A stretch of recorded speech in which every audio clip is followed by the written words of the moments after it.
2. चाले चराचरावरी सत्ता. भगवान सद्गुरू श्री ज्ञानेश्वर महाराज श्री भगवंतांच्या मुखाने ज्ञानेश्वरीच्या 9व्या अध्यायात म्हणतात की, मी या जगाचा समर्थ नाथ आहे, मीच वेदांचा बोलविता असून काळाचाही मीच नियमता आहे, माझीच आज्ञा हे चर अचर विश्व सतत पाळीत असते. तेच भगवंत 14व्या अध्यायात एका मार्मिक ओवीत सांगतात की, जे ज्ञानाने देहाची उपाधी निरसून माझ्याशी एकरूप होतात त्या गुणातीत महात्म्यांमध्ये व माझ्यात कसलाही भेद उरत नाही. ते माझ्यासारखेच सर्व सामर्थ्य संपन्न होतात. तेही सत्यसंध होतात, अर्थात त्यांचे सर्व संकल्प नेहमी सत्यच होतात. ते महात्मे देखील माझ्याप्रमाणे अनंत व अखंड आनंदमय होऊन ठाकतात. म्हणूनच या विदेही महात्म्यांची चराचरावर सत्ता चालत असते. ते स्वतःहून कधीच कोणते चमत्कार करीत नाहीत, चमत्कारच सहजतेने त्यांच्याठायी घडत असतात. परमपूज्य श्री गोविंदकाका उपळेकर महाराज हेही असेच पूर्ण हरिरंगी रंगलेले महान विभूतिमत्व होते. ते अखंड उन्मनी स्थितीतच राहत असल्याने त्यांची चराचरावर सत्ता चालत असे. अशा प्रकारचे असंख्य चमत्कार त्यांच्याठायी घडलेले पाहायला मिळत.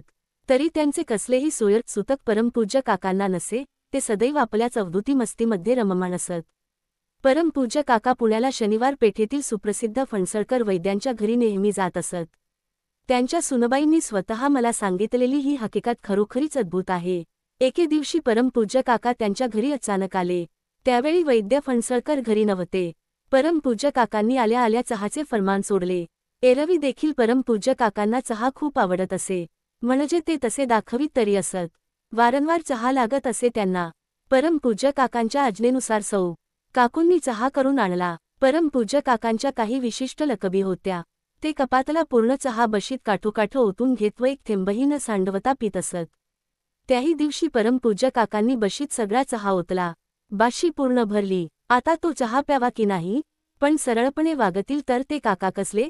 त्यांनी अचानक बाशी धरलेला तो हात झटका देऊन सरळ केला.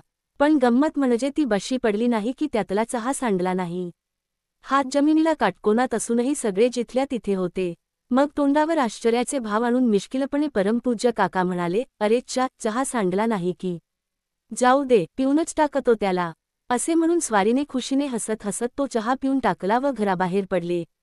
अनाकलनीय लीला दाखवणे हा या तुऱ्यातीत अवधूतांचा आवडता खेळच तर आहे. अवाक झालेल्या सौ फणसळकर काकूंच्या यावरचे आश्चर्य लपतच नव्हते. जिवंत चमत्कार त्यांनी उघड्या डोळ्यांनी समोर घडताना पाहिलेला होता. आजही हा प्रसंग सांगताना त्यांना परमपूज्य काकांच्या प्रेमाने भरून येते. काय अद्भुत सामर्थ्य आहे पहा.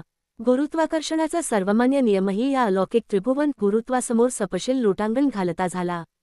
माऊली म्हणतात तेच त्रिकालाबाधित सत्य आहे. पर्वतीय बैसका न संडावी, समुद्रीय रेखा नोलांडावी, पृथ्वीय भूत्य वाहावी, हे आज्ञा माझी. ज्ञाने 9.18.282 सहस्त्रांश. या महात्म्यांची सत्ता चराचर जगतावर चालते. त्यांची आज्ञा यच्चयावत जग शिरोधार्या मानित असते. म्हणूनच आपल्याला आपले खरे शाश्वत कल्याण व्हावे असे जर वाटत असेल तर आपण या महात्म्यांचे चरण घट धरून ते सांगतील तसे साधन आपले डोके न चालवता श्रद्धेने व प्रेमाने करीत राहिले पाहिजे. मग तेच सर्व बाजूंनी आपला सांभाळ करीत आपल्याही जीवनात त्या ब्रह्मबोधाचा अपूर्व सूर्योदय करवून आपले कोटकल्याण करतात. पुढील भागात